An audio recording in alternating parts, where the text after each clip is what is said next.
क्योंकि धार्मिक स्थानों के ऊपर जो हमला करते हैं वो बुज़दिल की औलाद होते और झुंड में आ रहे हैं।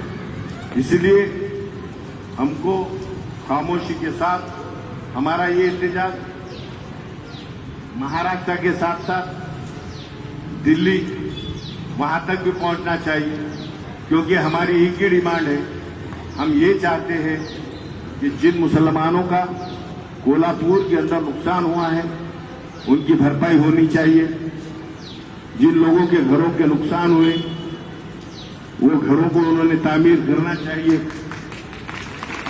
और जो लोग जख्मी हैं उनको हुकूमत महाराष्ट्र की जानिब से माली इमदाद देनी चाहिए, और जो मस्जिद का नुकसान किया गया है वो मस्जिद हुकूमत महाराष्ट्र ने बना के देना चाहिए। ये आए दिन जो तोते बोल रहे हैं ना, कुछ तोते बोल रहे हैं ऐसा था वैसा था, अतिक्रमण 75 कई सालों के बाद आज दिख रहा। ये तुमको हमको समझना पड़ेगा। हमारी खामोशी उनको इस बात का जवाब देंगी, मगर आज वो तकारीर करने जैसा माहौल या मंजर ये स्टेज नहीं। सिर्फ ये है कि हमारे दिलों में दर्द है, गम और गुस्से का माहौल है। हम हुकूमत से यही कहना चाहते हैं कि जितना जल्द हो सके उतना जल्द अगर आप काम कर दिए और वहां के मजलूमों को अगर इंसाफ दे दिए तो वो बेहतर रहेगा। अगर नहीं देंगे तो इसके बाद हम धरना नहीं करेंगे, रास्ते रोको आंदोलन करेंगे। शहर के महाराष्ट्र के, मैं तो हमारे महाराष्ट्र के रियासती सदर साहब से तो कहूंगा, मगर अल्हम्दुलिल्लाह मराठवाड़े के हर जिले में रास्ता रोको आंदोलन करने का काम ही शुरू हुआ है। यकीनन करेंगे।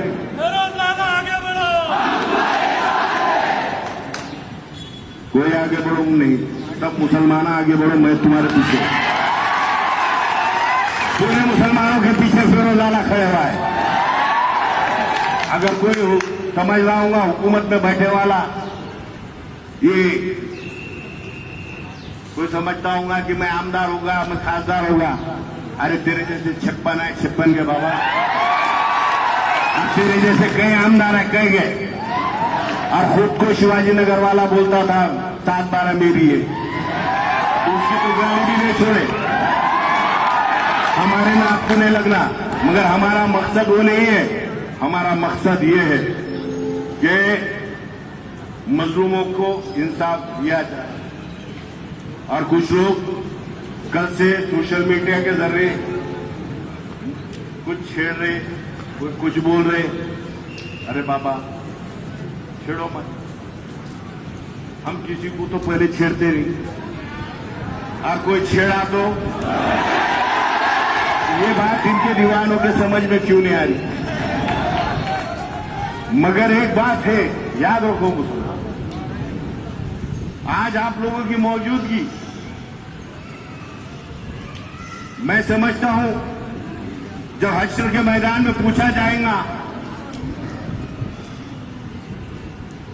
कि कोल्हापुर के ताल्लुक से, तो मैं सबसे पहले खड़ूंगा, ऐ अल्लाह सुब्हानो ताला, हम बहुत दूर थे मगर वो मजलूम के साथ ये मजबूत कौम खड़े वाली थी। ये नांदेड़ की बहादुर आवाम खड़े वाली थी।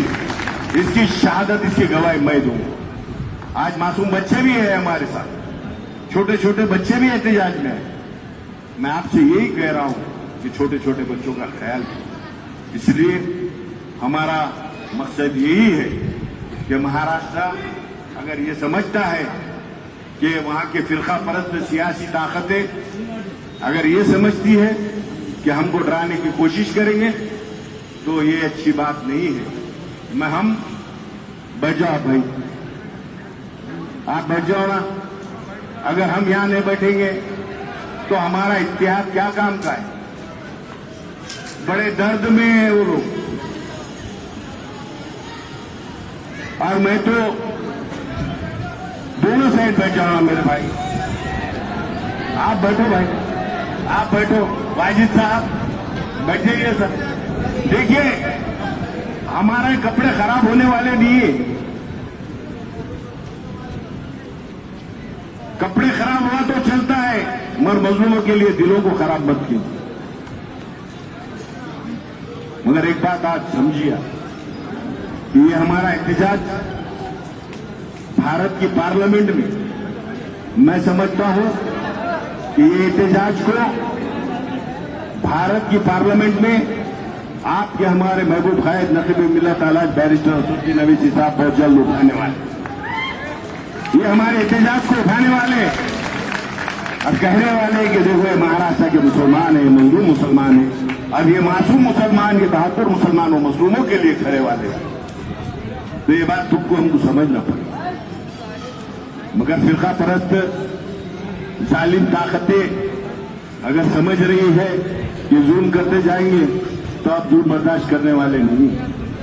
मगर एक बात हमको तुमको समझना पड़ेगा, हमको मुत्तहिद होकर, मुनज़्ज़म होकर कानूनी लड़ाई इनके साथ लड़ना पड़ेगा। इसलिए नारे लगाएंगे मेरे भाई।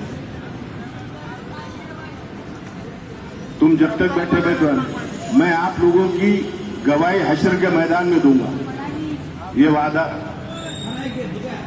हम उनके लिए आवाज तो उठाए, आप तमाम लोगों का साथ है। मगर एक बात समझिए कि आज हमको यहां का एडमिनिस्ट्रेशन ये भी कह रहा है, उनको भी सपोर्ट कर रहे हैं, मगर हम उनको भी यही कहे हम सपोर्ट कर रहे हैं, मगर रियासत